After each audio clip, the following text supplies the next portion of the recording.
Pilipinas, ang Buffalo at ang Bible Worker.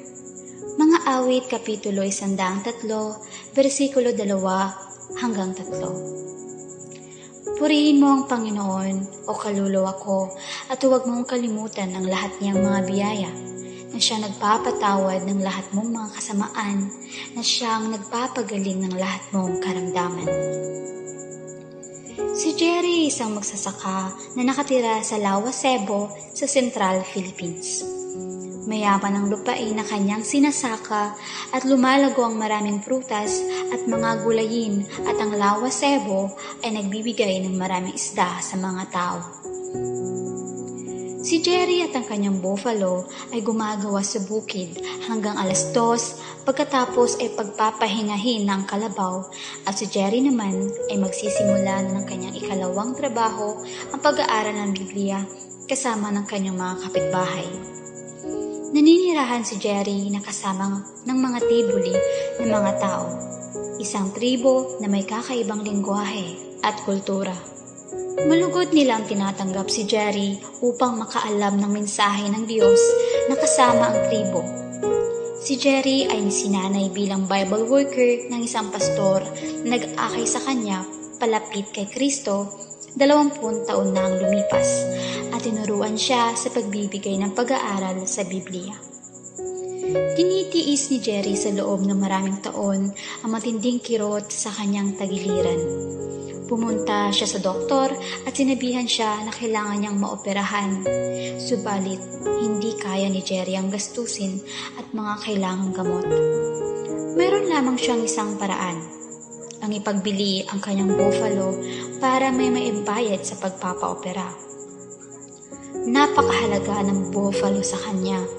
Tinutulungan siya nito sa pagbubukid upang kumita ng salapi para sa kanyang pamilya. Kung wala ang buffalo, hindi mabubukid ni Jerry ang kanilang bukiran. Ikanalungkot na mainam ito ni Jerry. Wala siyang nakikitang ibang paraan upang daigin ang sakit at manumbalik ang kanyang kalusugan. May nakilala si Jerry na pastor ng Adventist at nagpasya na dalhin ang kanyang kalagayan sa Diyos. Ang pastor ay dumalo sa kanya, hiniling ni Jerry na siya ay bautismuhan. Nang ako ay umahon sa tubig, pagkatapos na ako ay mabautismuhan, ang kirot sa akin ay nawala na. Buhat noon, wala nang kirot akong naramdaman. Pinagaling ako ng Diyos. Wika ni Jerry. Hindi ko na kailangang ibenta ang aking buffalo.